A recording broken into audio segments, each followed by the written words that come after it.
কোনো রকম ঝামেলা ছাড়াই চকলেট দিয়ে যে এত সহজে লেমন আইসক্রিম তৈরি করা যায় ঠিক বাজারের মতন।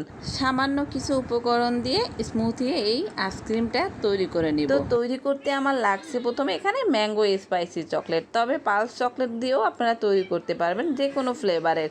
তো চকলেটে খোসা ফেলি এগুলোকে আমি একটু গুঁড়ো করে নিয়েছি। তারপর দেব পরিমাণ মতো পানি। আমার যে মোল্ডে আইসক্রিম তৈরি করব সেই জন্য আমার 1 কাপ পরিমাণ পানি দরকার, তাই 1 কাপ পরিমাণ পানি এবং 1/3 কাপ চিনি দিয়ে একটু নাড়াচাড়া করব, তা না হলে কিন্তু শিরার মতন জমে যাবে।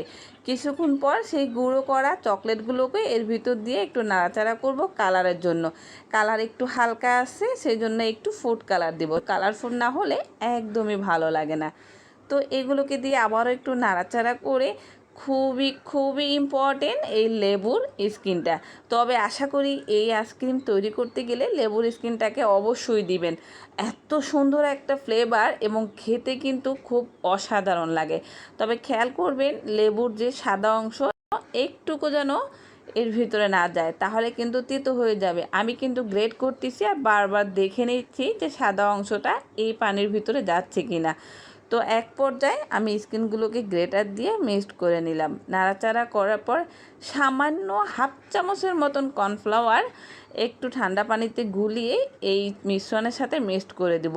এতে আমার আইসক্রিমটা একদম যে চাকা বরফ হয় সেই বরফটা হবে না, একটা স্মুথি নরম একটা ভাব চলে আসবে। অবশ্যই কিন্তু কর্নফ্লাওয়ারটা দিবেন, তাহলে কিন্তু বেশ ভালো লাগবে। তারপর একটি ছাঁকনি দিয়ে সে লেবুর স্কিনগুলোকে আমি একটু সেঁকে নিব। তারপরে আমি যে মোল্ডে আইসক্রিমগুলো দিব সেটাকে ধুয়ে পরিষ্কার করে নিয়েছি এবং সেই পানিটা ঠান্ডা করে এবার ঢেলে দিব। আস্তে আস্তে ঢেলে আমার মোট 6টি আইসক্রিম হবে। যাদের বাসায় মোল্ড না থাকে, তবে এখন সবার বাসায় এই ধরনের আইসক্রিম মোল্ডগুলো থাকে, তা না হলে অন টাইম যে কাপগুলো পাওয়া যায় সেগুলোকে দিয়েও কিন্তু জমাট বাঁধাতে পারবেন এই আইসক্রিম। তারপর আমি আইসক্রিমের ঢাকনাগুলো লাগিয়ে দিচ্ছি। এখানে একটি ঢাকনা আমার হারিয়ে গেছে, সেই জন্য একটু র্যাপ করে একটু ছিদ্র করে একটি কাঠি অথবা আমার ওয়ান টাইম চামচ ছিল সেটা দিয়ে তারপরে আমি ফ্রিজে রাখবো কমপক্ষে 8 থেকে 12 ঘন্টা। তবে 12 ঘন্টা রাখার চেষ্টা করবেন, তাহলে খুব ভালো করে পারফেক্টভাবে বরফ জমবে। এই তো ফিরে এলাম 12 থেকে 13 ঘন্টার ভিতরে, একদমই জমাট বেঁধে গেছে। তবে এখন যদি আমি এখান থেকে আইসক্রিম খোলার চেষ্টা করি, একটা আইসক্রিমও কিন্তু খুলবে না, বরঞ্চ কাঠি চলে আসবে। তাই এই মুহূর্তে একটু পানির ভিতরে কয়েক সেকেন্ড এভাবে ধরে রাখুন, তারপরে দেখবেন অটোমেটিক একা একা খুলে যাবে। এই তো দেখেন সুন্দর করে খুলে গেছে। আর এবার খুলে যাওয়ার পর তাড়াতাড়ি করে কিন্তু সাথে সাথে খেয়ে নেবেন।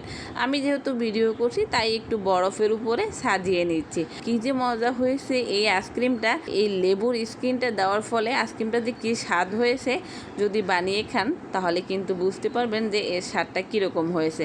এবার আসুন একটু ভেঙে দেখাই। এই যে কর্নফ্লাওয়ার দিয়েছিলাম যার কারণে আইসক্রিমটি একদম স্মুথি এবং নরম হয়েছে।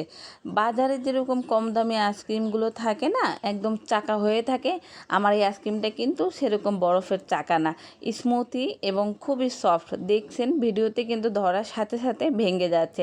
যদি সেরকম নর্মাল পানি দিয়ে শুধু রং মিক্সড করে আইসক্রিমটা তৈরি হতো তাহলে কিন্তু একটা বরফ চাকা হতো। আশা করি ভিডিওটি ভালো লাগলে অবশ্যই একটা লাইক শেয়ার দিবেন। আল্লাহ হাফেজ।